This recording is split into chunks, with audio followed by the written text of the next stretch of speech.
L'aménagement des quais dans le port de Montréal, ça s'est fait sur une période de plus de 200 ans.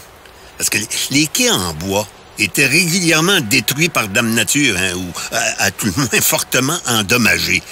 Les marchands construisaient des hangars temporaires là, qu'on devait démonter chaque année avant le retour des débâcles puis des inondations.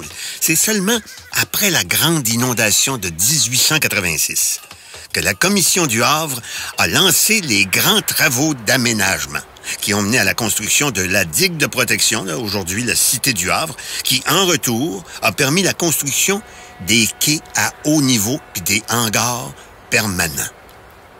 Le quai Jacques-Cartier, là, sur lequel vous vous trouvez présentement, a été le premier des grands quais à être rehaussé.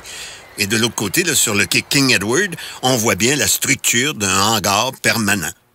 Et au début du 20e siècle, ces nouveaux hangars offraient beaucoup plus d'espace d'entreposage pour les marchandises en transit. Et mon arrière-petit-cousin, le fils de Tom Poisson, là, celui-là même qui s'est aventuré ses glaces du Saint-Laurent avant le temps, il vous dirait que c'était pas un luxe, les hangars permanents. Parce que voyez-vous, quelques années auparavant, dans le temps où il y avait encore des hangars temporaires, là, la témérité héritée de son père lui a presque coûté la vie. En fait, c'est assez triste comme fait divers. Le 7 mars 1903, un incendie a complètement détruit le Montréal. C'était un super vapeur, ça, de la compagnie du Richelieu. Puis il y a des centaines de curieux qui s'étaient agglutinés comme des abeilles, là, autour du quai, puis sur le toit d'un hangar qui était en bois, puis qui était en construction. Eh bien, la toiture du hangar a pas tenu le coup.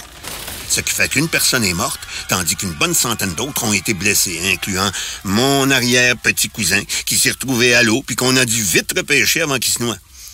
Il va sans dire que les matériaux qu'on a choisis pour les nouveaux hangars permanents étaient à la fine pointe de la technologie de l'époque. Hein? Bon, OK. Prochain stop, la promenade en direction du quai King Edward.